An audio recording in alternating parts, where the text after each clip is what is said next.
Hello, Comic-Con. I'm Daniel Pickett from Action Figure Insider, and I'm here with the lovely Jim Fletcher, my good, close, personal friend. Hey, sir. Always great to see you at the con. How many cons is this for you, do you think? Probably 16, maybe. Still young. Some people have gone to like 20-something. This is my 23rd overall, 22nd Winner. consecutive. Nice. So yeah, let's talk about some of the new reveals and stuff. We just got out of your panel. I was there too. I know, you were there, you were talking, you were laughing it up. You're the man of the hour. I like this.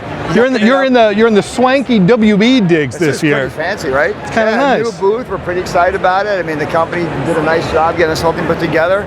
Big, massive booth, and a lot of cool stuff to see in here. Yeah. Including our own DC Collectibles section. That's right, yes.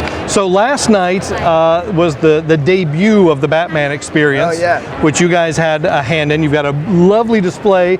If anyone is here at the con, make sure you go over to Balboa Park and check out all 100 of the Batman black and white statues, some of which are from your personal collection. Yeah, that's right. So all of them, it's funny because a lot of them, they've never been seen before ever, all 100 in one place. So when we're getting ready for the show, we're like, oh, we don't actually have all 100 in the office. And we didn't even have Todd's in yet either. So we only had 99 of them. And I'm like, oh, this is going to be an interesting thing to explain. So basically I went through my storage unit. I'm like, all right, I had to start digging up the old Mignola ones, the early Jim Lee ones. So all the early stuff, we had a smattering. Yeah. And then we found a bunch of second edition ones. Oh, right. But we didn't want them to be, here's a couple of white bases, here's a couple. I'm like, all right, fine. So yeah, so my own personal collection's there, so please no one break them. That'd be great. Yeah, but they're all there, and Todd was a great partner. You know what's funny, and Todd mentioned it on the panel, we had been talking about doing that statue for like 3 or 4 years at least. Yeah. I said, hey man, like you're, big creator in the industry, we'd like you to get to this thing, and for a lot of conflicting, reasons, couldn't do it. Then he signs up as a partner. Right. Yeah. That's sort of. This is great. Yeah. Like now you have to do it. So we went back and forth on a new drawing or that iconic drawing, and he goes, that's one of my most popular. I think he said on the panel, one of my most popular covers. Let's go with that. So we removed the woman that was in there. Right. Went back and did it, and it's funny when we did give it to John Matthews. He's like, well, that's not a lot of reference. I'm like, nope. That's all you're getting. And but when he did Mignola, like the Mignola piece, if you know what that picture's pulled from, it's almost not, there's no legs. Almost. Yeah. It's just some detail here. I'm like, there you go. And I mean, he's a genius with that stuff, pulling stuff together. And like Todd said, he was super happy with it. The biggest challenge of that statue was figuring out what to do once we remove the woman is what's going. I like that. What's going on under the cake? But when we took her out, then you just have this big shape. Yeah. So we weren't sure really what to do with it, and I'm like, well, I think we should show the bat logo because that'd be good. And then we're like, well, what do we do with the face? Because his drawing, the face, it's this. Right. It's like buried in here. So we're like, well, do we sculpt the face? Do we just make a blank face and paint it black? And make it super, like, I guess stylistic. We did that, and we were like, that's just too weird. It just looks like nothing and a bat logo. So we decided to put a face on. So we pulled other reference from Todd. Yeah. And he was like, yeah, that makes sense. Let's go for that. I think your biggest challenge is when you send that off to the factory and say, we haven't gotten to that challenge make yet. this. Especially when you look underneath it. Yeah. The undercuts and all the other mishmash.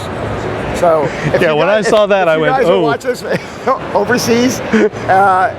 It'll be fun when you get it. We'll figure it out. That's right.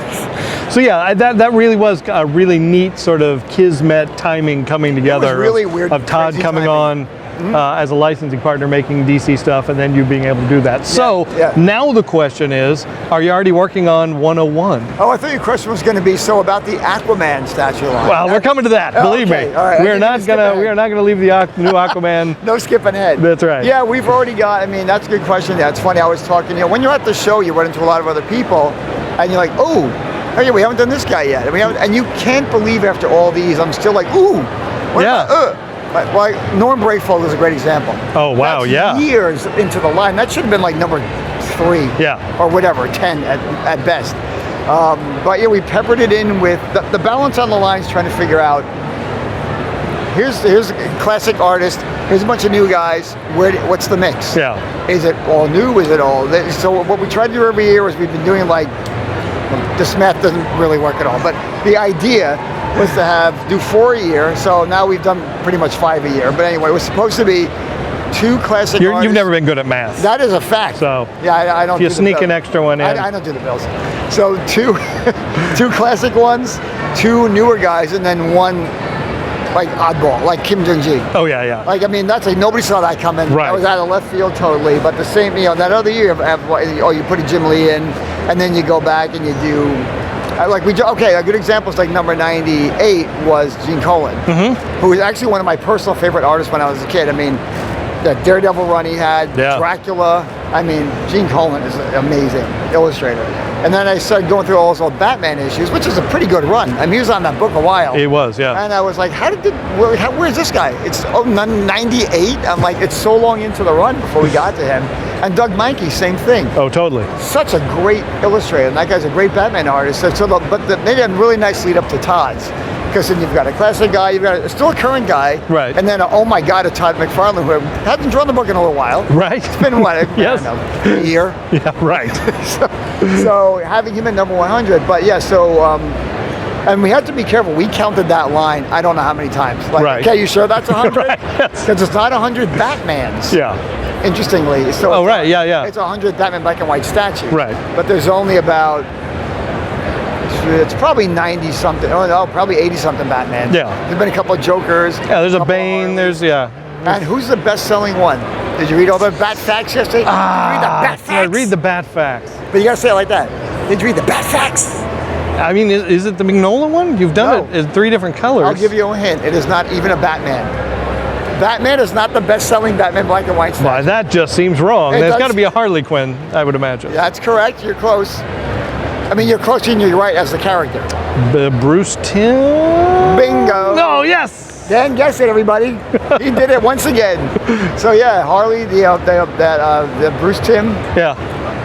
Harley Quinn is the best-selling Batman black and white statue. I can see that. I can see that. Crazy. All right. I mean, I said on the panel too, we had a big hoopla about that in the office if we should break the Batman mold. Right. And I'm like, well, this is Well, first of all, I was a little concerned we're going to run out of Batman, which I guess in retrospect is pretty ridiculous since we're at like 100. But I wanted to put some other characters in there. Well, Joker is a really important Batman character, and so is Batgirl, and so is Harley, and blah blah blah, and Robin. So I ended up. And then we found out at the panel, Alfred. Yes, Alfred, Batman Black and White, new statue line. Who knew? Whole new line. Yeah. Like him picking up socks. One of him like putting Band-Aids on. I was so surprised. So many people cheering for Alfred. I'm like, wow, okay. He's been an institute. I mean, he came in. We actually looked it up. He came in like I don't know, like 16 issues in. Like he's been there since the beginning. Time. Yeah. Yeah, he's in the Batman animated series. I mean, we did Hush Alfred. We did the Batman animated series Alfred. There's another one somewhere. Yeah. But I'm not against it. So speaking of Batman animated, very excited to see that line continuing, even in the sort of new interpretation. I think that's awesome. I've been a fan of that line since the beginning.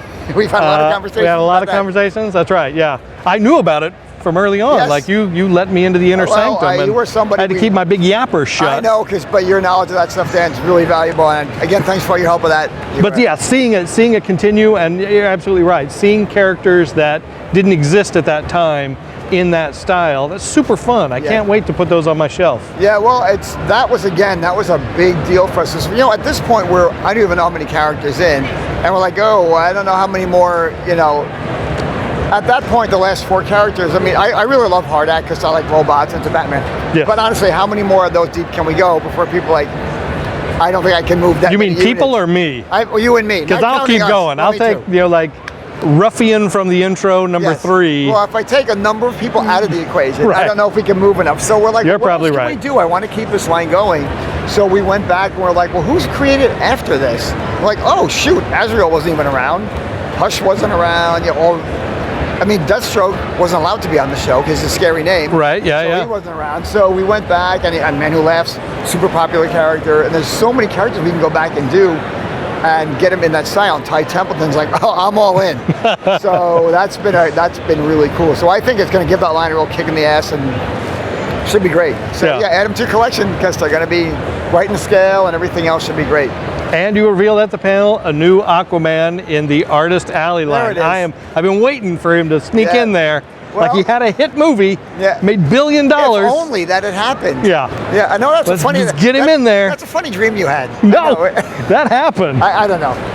I saw it. Dan's got a funny memory. I don't know. What So were you I saying? can't. Yeah. So going back, because I think Chris was the very first artist, the very first release, right? He was actually the It was either one or two. He was the first guy we reached out to. Yeah. Because I had known Chris a long time. And we were just, and I was trying to figure out the first convention at Artist Alley, like when he was over there.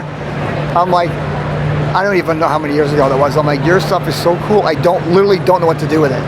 But I'm like, we're gonna do something. I don't know what. We're gonna do a light up lamp at one time because he has a big glowy eye. Yeah, yeah. And then his line took off, did really well for us. So, and people are like, where's more? Like, we have a smart. And so, yes, given the fact that your hero is now everyone's hero, Yes. like, oh, you got to do Aquaman. I would like to say I did it all for you. God bless you. So let's go. You can edit that part out and I'll be like, Dan, that's for you. That's for you. You demanded That's it, right. it gets done. So buy it. There it is. By that, Now. we'll get more Aquaman coming All to Aquaman. fill out my collection. All Aquaman. I'll get my Aquaman orange and green statue line. Finally, orange and green. Well, you could almost do it. He's got I know. orange. That's what I'm saying. There's been a lot of artists tackle What do you do him. with his face? Orange? Make it, well, his hair could be orange. Right. His face could be green. That looked nice. Yeah. I don't know. Blue? I'm gonna have to add another shelf, add another tier to my collection then. Can you though? Well, I can. Will my wife let me? That's the question. She's not here right She's not. She's currently not here. now. so. Look, Dan, they can build this whole thing. I think You're right. you could step it up a little. You're right. You're absolutely right. I'm in. So we also got to see a few new bombshells. We had seen the sketch for Mary Shazam. Yep. Oh yeah, Toy Fair. At Toy Fair. Yep. But then we just saw Raven. So that's another line that just keeps on trucking, which is amazing. It's great to see those long-running lines, that you commit it's to. such a good line. I mean, I really want to go back and revisit some of the early characters with new designs, but we hadn't really done that. The line's 6 years old by now, but if we can actually go back and retrofit some of the older characters in a new costume, I think it'd be great. Yeah. And again, it's a line's gone. We put characters out that I didn't know we'd be able to do. Cheetah. I mean, not that she's a D-level character, but still, we have not made a lot of Cheetah merchandise. That's absolutely true. I mean, Mary Marvel, we haven't done a lot of that stuff, but the Yeah. timing was great. Again, the movie came out, like, oh, good time for that. The Death one was interesting because that was at one point going to be the last one. I love that idea. You told me that stick, before. right? Yeah. Yes. What do we do it for? Something else. We were going to do it for something else. Oh, we were going to do it for a bus line. Oh, and Stanley Lau's last one was Death. Yeah. So we're like, that's a good ending. Yeah. And then we're like, oh, but we have these ones we didn't quite get to. Yeah, that Huntress thing was on a cover that we commissioned a long time ago when the line was still young. And we're like, this is so great. We have to do it. But well, that's the last one though. And then we've been like, but why? Yeah. So now, this is a good line for you. Bombshells has gone beyond death. We've transcended death with Bombshells. Yes. You're welcome. Well, I don't want to take up too much of your time because I know you've got some other interviews. It's always a pleasure to talk to you. Love seeing what you guys have cooked up. And I'm so excited to see the continuation of all these long-running lines that I've been a fan of, that I've been collecting for so long. Yep. Thank you for man. keeping those wheels turning and we stuff. will definitely let you know more stuff behind the scenes. So listen to this guy. He gets a lot of information he cannot talk about, but so far so good. And when he does start talking about it, these are done. So there it is. So this year it's a little different. Normally DC has had their booth kind of in the middle of the convention, so don't look for them over there, kind of by Sideshow and all that stuff. They're down here at the far end, like you're in the 4,000, 5,000s at the Warner Brothers booth. So make sure if you're here at Comic-Con, come by and see all the new stuff down there. You're gonna love it. We just got to see a bunch of stuff in the panel. Yeah, I'm very excited to go by and take some pictures, but we'll have more Comic-Con coverage here on ActionFigureInsider.com. Thank you, Jim. Thanks for making me an action figure insider. Absolutely. Not an action figure outsider, which is another good Batman thing. We can talk about that later. Oh, yeah. You like that? I like that. All right. Outro? What's it going to be? We're just going to say thank you for watching. Okay, ready? And make sure you pre-order all your DC Collectibles items at your local comic book shop. Wait, are we going to practice that or you just did it? Was that okay? Yeah, Do you want to say it? No, that's good. I think you did. I didn't want you to have to beg. I'm telling them, I want these lines to keep going. He nailed it. We're good. All right. Thanks for watching. Enjoy more Comic-Con coverage. Yeah. Bye from us. Thanks, brother.